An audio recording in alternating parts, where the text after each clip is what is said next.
Okay, and now I'm gonna share my screen. Okay.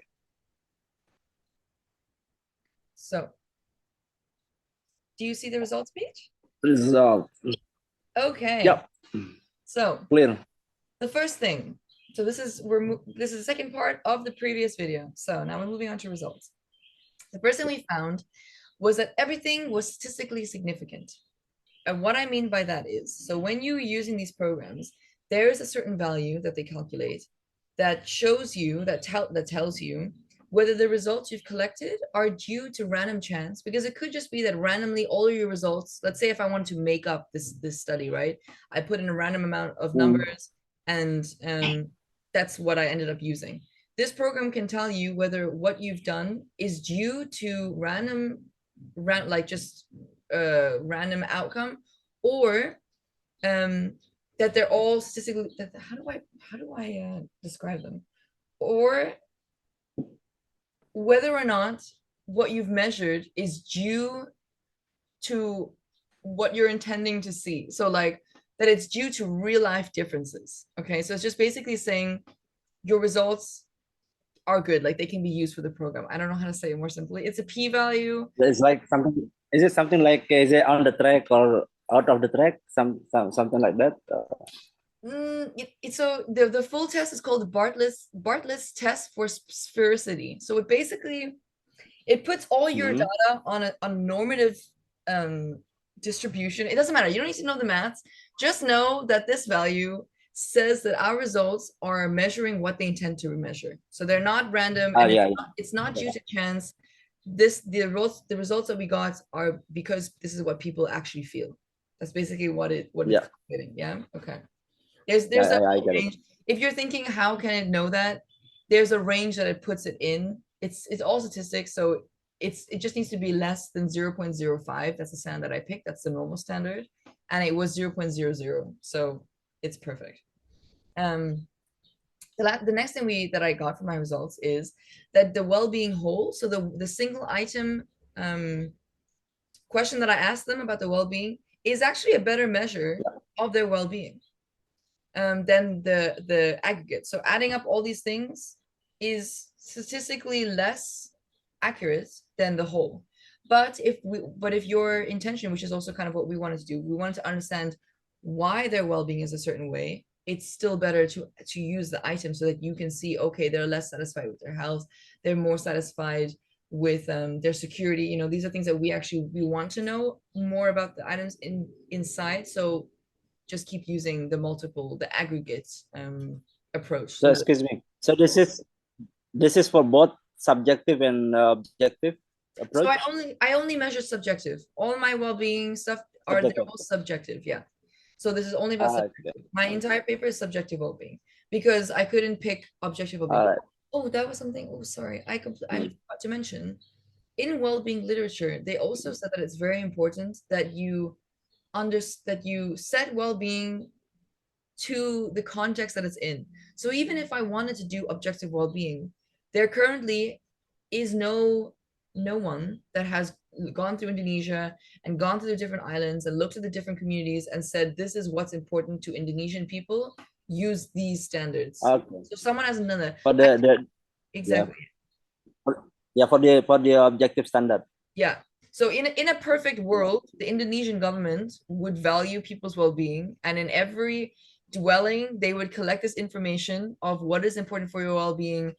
You know, what do you look at, blah, blah, blah, and they would compile it all, and then they would give it to all the researchers. Like, here you go. Here is, this is what is important to Indonesian people. Use it as your objective well-being values. But we don't have that, and that's not what's happened. So Yeah. Subjective. Yeah, unfortunately. Yeah. Many research are by design by order, Exactly. It would be better if we had that, but we don't. Some. Yeah. Yeah. So we're starting from the bottom and we're About. going up, so now we're doing context-based, including Tunak, but it could be generalized. If people continue to research more, it could be spread out more, but we'll come to that later. So yeah, what we found is well-being whole is better at measuring their well-being, but because we want to know more about the different parts of their well-being, use the aggregate one, use the multiple item approach. And I came to the conclusion, the statistically conclusion, and also based on my own opinion, that the item, because remember it was made out of 9 items, the item of spirituality or religion should be removed from well-being. And the reason why I say this is, first of all, with the statistics, it also showed that it didn't, there's like a certain standard that each item needs to, a value that it needs to reach. Religion didn't, it for the first time for 2014, because I did 2014 and present, right? For 2014, it didn't reach the standard. And for the statistics standard, right? Statistical standard. Um, and for present, it did, but I think for different reasons. I think in general, when I asked people about the spirituality or religion, they gave very high scores no matter what, you know? And it seemed when I asked this question, when I was like, so, you know, on a scale of 0 to 10, how satisfied are you with your religion? People were like, what kind of question is that? You know, it's like that's a weird question to ask someone, because I think in general, if you're a religious person, you're gonna say that your religion is high, right? Like no one, everyone in Indonesia are religious people, right? Religion is very important to them, so they're not gonna say, "Oh, Uh, I, I have a 2 for my religion." You know, it's just but you know what? Okay, this is something interesting. Also, just yeah. I didn't tell you earlier about this. Mm, Uh, on the religious way, mm, even your score subjectively stand, but it's not good to say that you are 10 or 9 or 8. yeah, give give the lowest score for yourself, yeah. even you feel that you've done your best. So I Mm, think this is for this research. I'm agree that yeah, it won't be that's interesting. showing the right result, because yeah, the way we answer the question Yeah. on the religious way is always lowest yourself, even you've done the best. Okay, It, I agree on that point. yeah. It's also funny because when I asked them, they wanted to give a 10, but they were like, no, no, no, no, no.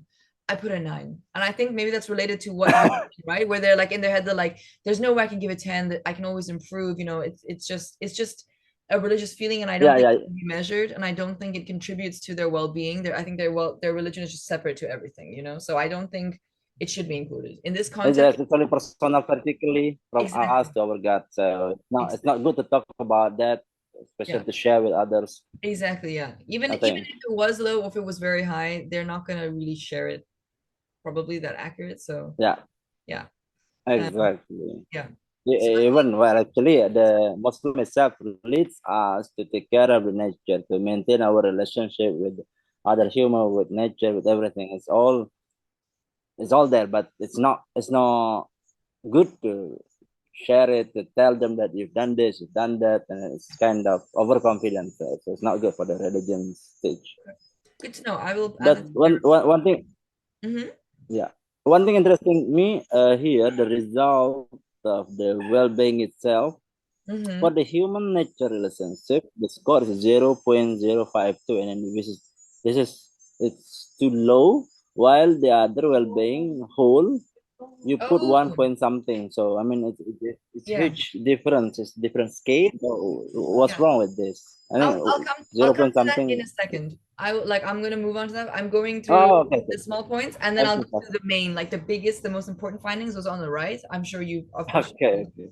I Yeah, should have maybe I should have put it on a different slide. okay, okay. So, Um, okay, but so okay, just so go ahead. we're just going through the small things first, yeah. So first, religion should be removed. So it should become an 8 item scale well-being, and those are everything else that we saw, just not religion.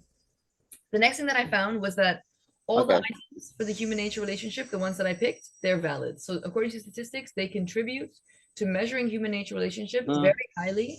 So you can keep them all in. Maybe if you think of another thing that you want to add, you can always add in, like for future researchers, you can always add it and see how it comes out. But for now, I ran the 3. So not the one about how they perceive the environment quality, because that one is a qualitative addition to the quantitative. Yeah. So it's to my statistics, that one would just supplement it for my conclusions. So I ran the ones on the environment is interesting to me, the environment is important to me and my daily life. and the environment is important to my culture. So those are the three that I ran through the statistics program with all their data, and it came out as valid. So continue to use those three items. They're perfect. It was interesting though, so it's also why I didn't include it in the quantitative. The question, which whether the environment is healthy and the change over time, people had completely different ideas. There was some who said, okay, the environment has gotten so much worse. And there's some who said the environment is perfect. It always has been perfect and it's still perfect, you know? And I think this was my fault. So this was my own mistake because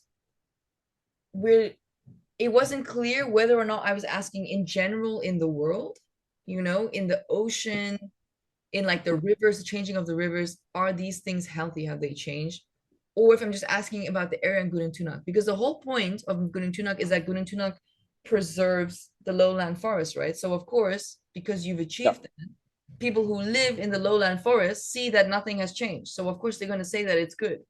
But for those who maybe like the younger ones, because it actually was the younger people who said that it changed a lot and it's getting worse, they're the ones who go out and they go into the city or they go out more and they see that the ocean is there's more pollution, you know what I mean, like there's more like environmental degradation. Maybe they have experienced it more, so they gave it that it was getting worse over time. So in general Yeah, though, yeah. I think that item of how they perceive the environment doesn't give us too much conclusion on their relationship. But yeah, but I just need to specify more. You know, I think it's just that was just my mistake that I didn't make that very clear what I was actually asking them, you know? Yeah. I don't know It's what about the standard, I think. The standard of wars, standard of good exactly, yeah. is different. I Yeah, mean, they have they don't have the such well, it's good enough for them. Even in general, if you see objectively, it's the score is 2, for example, but on exactly. their side, on their perspective point of view, well, this is fine. This is 8 or 9, somehow. I Exactly. think that's why, Yeah, for sure. So I think you know. that that question is should be rethought if someone's going to repeat this research or if you're going to talk about this research. I Yeah, think yeah. I That is something to consider about. yeah, it needs to be reevaluated whether you want to like describe it more, make it more specific, but that's up to you. Um, Yeah, I think it would exactly. It be needs to be specific. yeah, I think it would be beneficial to um specify in the world, you know, is the quality of the Yeah. environment, you know what I mean, to specify all these words instead of just ask, is it healthy? Because healthy to them, like you said, is a different objective. But anyway, so that's all the conclusion for human nature relationship. And then also when That's I was doing this data, of course, I asked for descriptive items. Descriptive items, I'm just talking about age, gender, education level, and also these are all based on literature and also like where they live in distance to the park and how long they've lived there. So I had these are just like mm, other variables that I um correlated to and like measured, like compared to everything else. And in the end, there wasn't any relationship. There wasn't really a clear linear relationship. So it wasn't like the further away from the park, the less well-being you perceived, or yeah. you know, older people perceive this more, or young people. It was there was no relationship. That actually can be shown by, if I just go backwards very quickly. This, you see this graph in the bottom here, this distance from park and change. So this is one of the graphs, for example, that I saw where I put all the data against. So this is like multiple graphs in one. You see this one here? Yeah, bottom left. Mhm. And like they're just, these are 9 graphs in one, but you can see there's no clear line, right? You don't, with the dots, there's no clear line, which means that there's no linear relationship, there's no causal relationship with distance from the park and your experience Yeah. well-being change and also your whole well-being change. So as an example, yeah. So it just to show, Okay, so this dot is where you the distance where you took the data. yeah, the dots are the data. Those are each. So according to the y-axis and the x-axis, those are all the data plotted on a graph, and the line is just to show that Uh, there's no really clear linear relationship between. We can't Yeah, say, yeah, yeah, yeah. we can't come to the conclusion that the further you live away, the less is your well-being. We can't come to that with this result. I said we cannot take that. Yeah. Okay, But okay, got it, got it. that also could Yeah, be good. Good a things that good, you put this. exactly, yeah. It could be a good thing for Gunung Tunak, because that could mean that your benefits outweigh distance. It means that the way that you're Yeah, yeah, benefiting the yeah. community is, Exactly. it's more intrinsic, it's more to the people rather than only those who live close benefit from it. So that's a good thing. I think that's a very good thing for Gunung Tunak to know. It's mean we are fair. We are fair. We Exactly. treat everybody the same. With equal benefits. So that's really, really good. Yeah, we are not racist. You're not distances. Okay. Okay. And now, so these two, so what you mentioned before, these are the big ones, the big conclusions that are perfect for your research that you can use, and it'll be in the reports and everything. So the first one is that everyone in Gunung Tunak experienced a positive change. I think there were only 3 outliers, so 3 people who it went down, but that's because of personal reasons, and they state why. But everyone experienced a positive change in their well-being after Gunung Tunak was created. So here, as well as human nature relationship. So the table that you're referring to, these are just the average changes. So this is with 50 people. I added them all up and I came to the average increase that they had. So that's why the numbers are so low. Okay. So you think, oh, it only increased by 1.47, right? For females, that's so low. This is just an average. So in reality, per person, it could have gone up 2, could have gone up 3.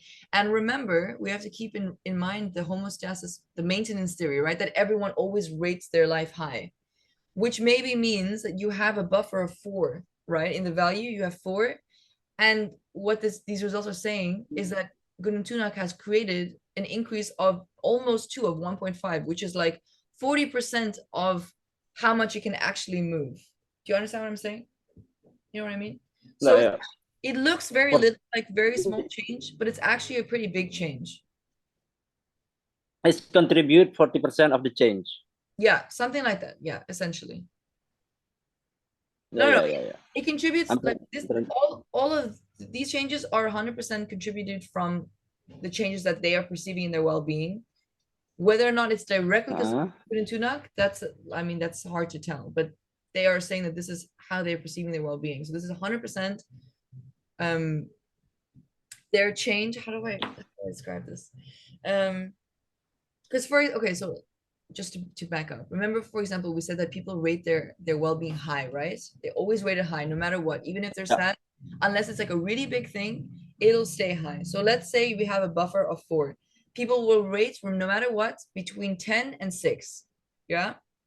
So that means the changes that we can perceive, 100% increase would be 4, would equal to 4. So the fact that we're seeing here that Gunung Tunak, statistically, we have found that it is increasing, it's all increasing by an average of 1.5. So there are people who have more, who have higher. 1.5 out of 4 is like, I don't know. Okay. You know what I mean? That's a really big Yeah. 4 is movement. the maximum. So Exactly. 4 is the maximum that I can move. And this is the average is at a 1.4. So okay, 1.4, almost 1.5. Yeah. For aggregate well-being, however, it's very small, but that's because this is, it's taking 9 items and adding them all up and then averaging them out, you know what I mean? And then dividing them by gender. That's why it comes off so small. It's hard to show these results on one table. It's easy to have them on multiples, but it looks very confusing. I'm still trying my best to put that in like a simple infographic that you can use and you can understand. we can read. But it's still the fact that still aggregate on average on all these different things, added all up and divided, is still an increase. It's still a positive value. That's a really good thing. And then human nature relationship. So human nature relationship, what I found interesting was almost everyone just gave it full marks.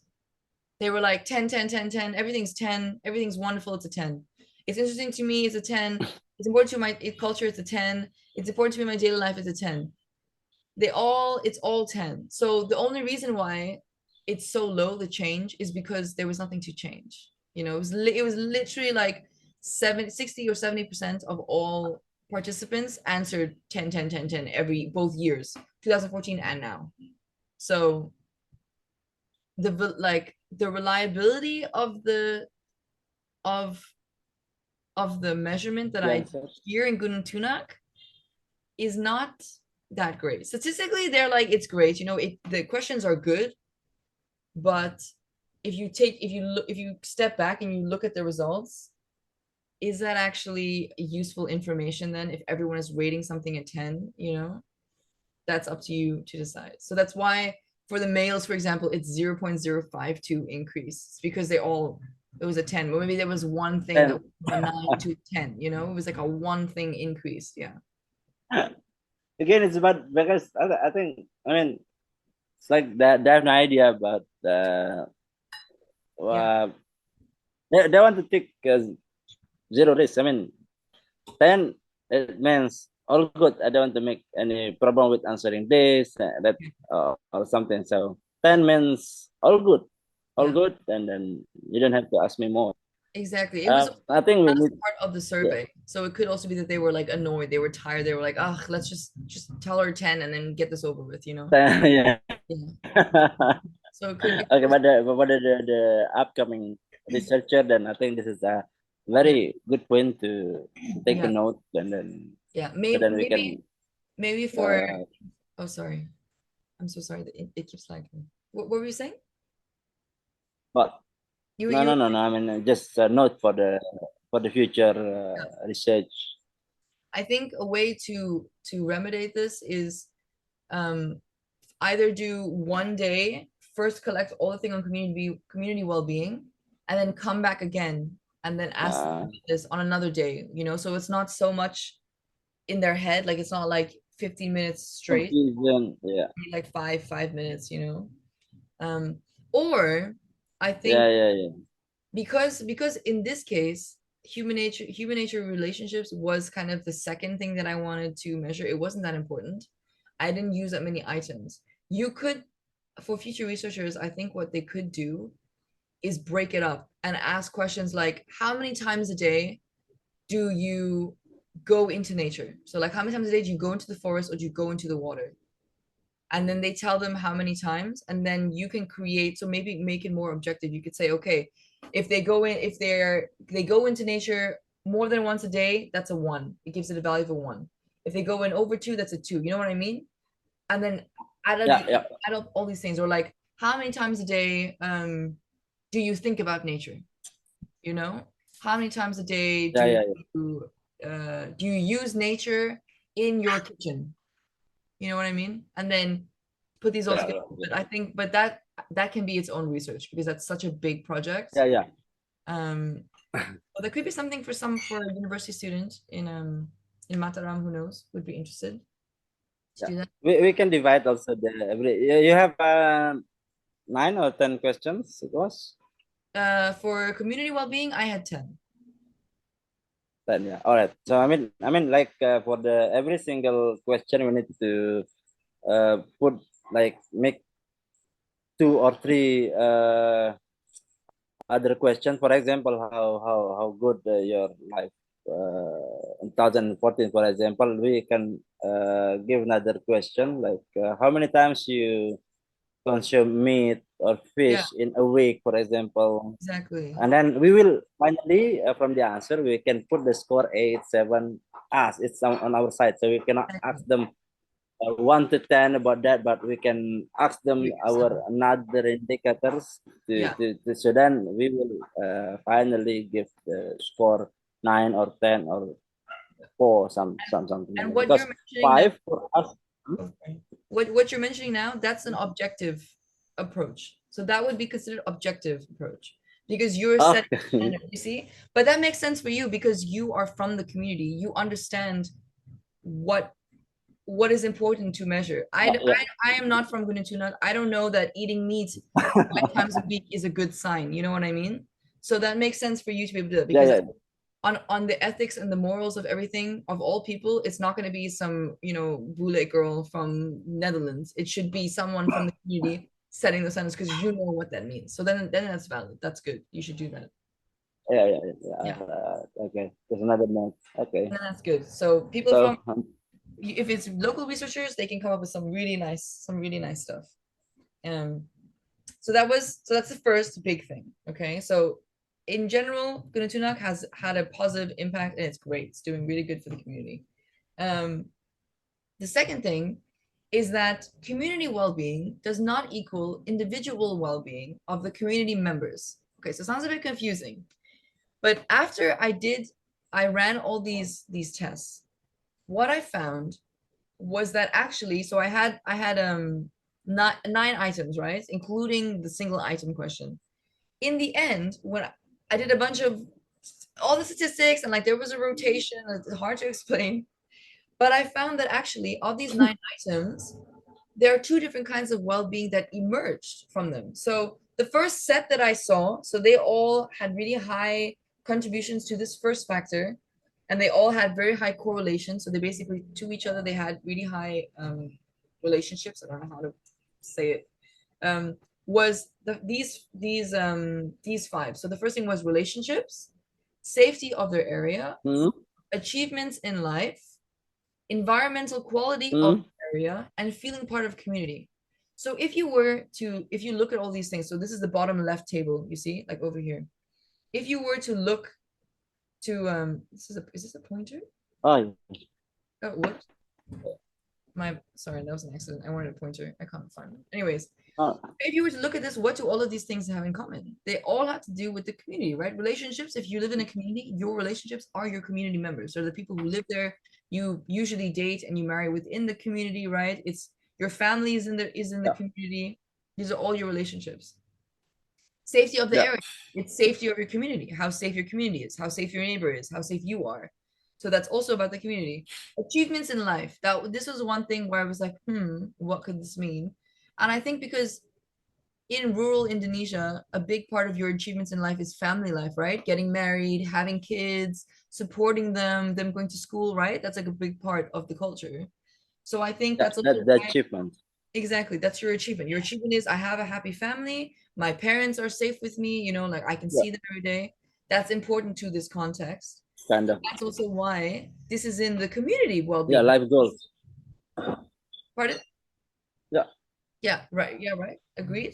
yeah. So I mean, kind of life goals, and then we stand there to support them to achieve their exactly, life life goals. goals. Yeah, exactly. So that also connected to community, environmental quality in the area, how healthy the environment is in your community, and feeling a part of a community. I mean, yeah, that speaks for itself. Those ones all, the statistics did this themselves. Now, I didn't say anything. Sorry, there's a truck going by. It's very loud. I didn't do So, anything to alter this data. The statistics just on themselves put these all together. They were like, hey, according to all your results, these ones should go together. And then separately, well-being whole. So the one thing that we measured, right, where we asked them in general, how satisfied are you with your life? Living standards, their health, and their future security, those all came together on their own too. So those are very personal things. Those are things that you would individually look at, right? Your health, like how well your life is in terms of money. Living standards is connected to money, right? Future security, and then your well-being, mm, which could then tell. That means that then these five things on the side, those are measuring your community well-being, your well-being in the setting of your community. And the second one is just well-being in general. That's your own personal well-being. So actually, which is a really cool thing that came out of this research, which according to literature is also a thing that is also very prominent, that we were able to divide two different kinds of well-being that you can focus on. And yeah, I don't know. So if you're looking to community well-being, oh, it's going to end in 10 minutes again. Um, if you're looking yeah. to community well-being, use those five things. If you're looking at personal well-being, use the other four. So yeah, those are the main findings of my research For the personal, for the personal stuff. Yeah. And what's also interesting is that the items in personal well-being, those are actually quite highly related to money, right? Because your health is related to money, because if you can't afford to go to the hospital, it'll be worse, right? If you can't afford to seek treatment, your future security is also about money, whether or not you see that you're going to have a job, you're going to have a house. Your living standards also connected to money. So it could be, you could say that the personal well-being is a monetary well-being. It's how they perceive their economic state, and everything Korean well-being is everything else. Yeah. So that's the It's main. clear here. Yeah, clear, right? All good. Any questions? Yeah, it's very clear personality. Yeah. So for now, just need to know about the what does the meaning of 0.0, 0.8. I mean, is there any like a certain scale to say that this is Oh, significantly I see. but what we've done is on the track, or this one is below the standard or something like that? I mean, whether standard 0.5 or 1.0, the scale of the Yeah. some. It's hard to give you a number for that, because let's see. Should I let me show you very quickly. How do I can show you here. So for example, this meeting is gonna end again.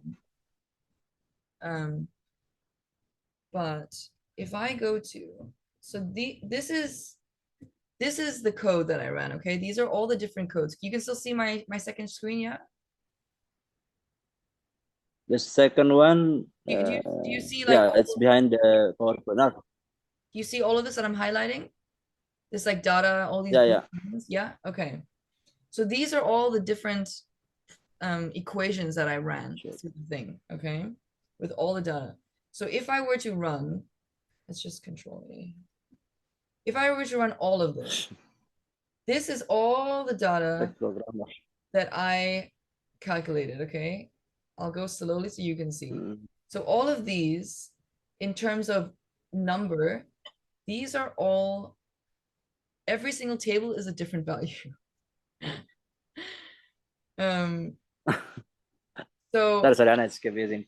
yeah, But as long as you can share with me the what does it mean at the end of the exactly. day, Yeah. then And I will do that. I will, it's all in the report, it's all written up. And I will just do like a uh, one A4 of the most important thing, of the most, and what it means. But unfortunately, because of statistics, I can't tell you Gunung Tunak has contributed 30%. I can't say that because that would mean, so that's what's coming yeah, up yeah, yeah. next. That's coming up next in my presentation. This is the last part of my presentation before this also ends All with our right, presentation. we can go back to the presentation. Just ignore And it. okay. So this is part of my Okay, moving we go forward. back. Okay? So my moving forward for Gunung Tunak is that you need more research. It's the first thing that you need. You need qualitative studies. So you need studies that aren't looking at numbers anymore. Maybe both. I think both is a good idea. But that you also have interviews where you get the information directly. Because if to ask them, how has Gunung Tunak influenced your life, right? Instead of having, because I chose statistics because I wanted to be able to give you numbers that you can show BKSDA, numbers that you could show the government, yo, look, according to all the statistics, Gunung Tunak is doing great. You know, the people around are improving, their lives are getting better. So you need to support us more. You know what I mean? Like you need to give us more funding. Look at this is what we're doing, this is what we're achieving. But if you want to Yeah, fully yeah, understand how you're contributing, that's the question. How, right? What we've seen is what. You want to see why and how, you need to do a qualitative study. So you need to ask someone to do the interviews, to ask them yeah, qualitative. Do you use the term quantitative and qualitative? Are you familiar with those terms? yeah, Okay, yeah. So I would recommend, if you're yeah, future researchers, to yeah, focus yeah. We on, can do. But most sorry, it's lagging. What were you saying? qualitative, Yeah, qualitative studies. not quantitative or qualitative. But it's very rare research that we combine quantitative and qualitative. Is rarely. Normally, we play safe with taking either quantitative or qualitative because combining those two will take longer, and then we want to pass or finish as soon as possible. Yeah, exactly. So depending on, of course, your time, you can pick how it works, but you could just include one quantitative, right? You could just do open struct like semi-structured interviews, and you have lengthy questions to find out how Gunung Tunak exactly is improving their lives. And then at the very end, you ask them, so in general, how satisfied are you with your well-being? if you wanted to, and use the scale. And then you have one number for each person. And that is a way to combine it easily. At least you have something that can show you some statistics to also show you, hey, this is, this is what we found, to supplement your qualitative, right? So that's another thing you can do. Another thing that I wanted to do, but it should be its own, it normally is its own research, is best practices. Oh, I have 3 minutes left.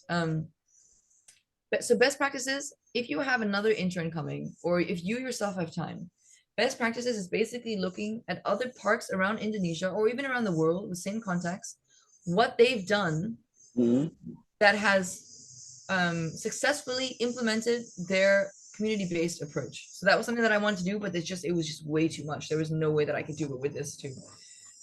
So do a best practices research approach. I think that would be very beneficial for Gunung Tunak, for you specifically as a manager, to know how to move forward. That's something that you learn from the mistakes of others. Yeah.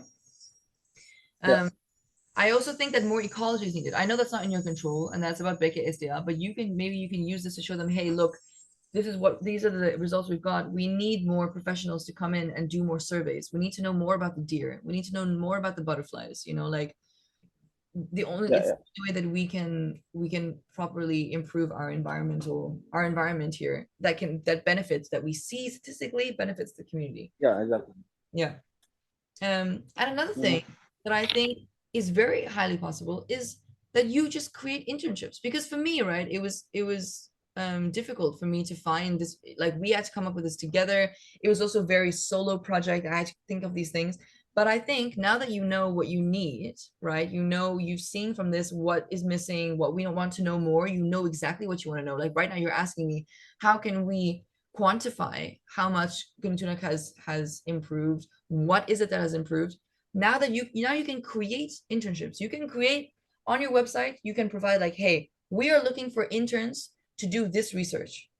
And maybe someone from, maybe a foreigner, because it did cost a lot, for me to be here, but from Jakarta, or from here, like from the University of Mataram here. Search for interns and like exactly, and talk to these universities to say, like, you can give them credit, right? This goes towards their degree, this can help them with and like make an agreement with the university and use the free students. It's free work, right? It's great. They're also innovative. They're creative. They can come up with their own things. You never know what you're going to get. So I think that's also a good thing that you can do, is just to create the internships and put them out there. We're looking for interns to do this research. Who wants to do this? Yeah, who will take this? Exactly. Because from a student perspective, it was so much fun for me to come here and to be able to like work with the community and directly be there. It was great. Like, as a researcher, this was a really good opportunity. So I think a lot of people would want that. I have 1 minute left in this. This is okay. One more, because I have something that you would find very interesting. I'm sorry, this is taking so long. It's a lot to go through. I'm gonna make one more meeting because I have one thing that I want to show you that I know that you will find very interesting. So I'll make the meeting. You take a break now, get a drink or whatever. I'll send you the link, and then we have 10 more minutes, and then we're done. All right. Sound good? All right. Yeah. Okay. All good. Okay, I'll take pieces of cigarette and then yes. continue. Yeah. All right. Yeah.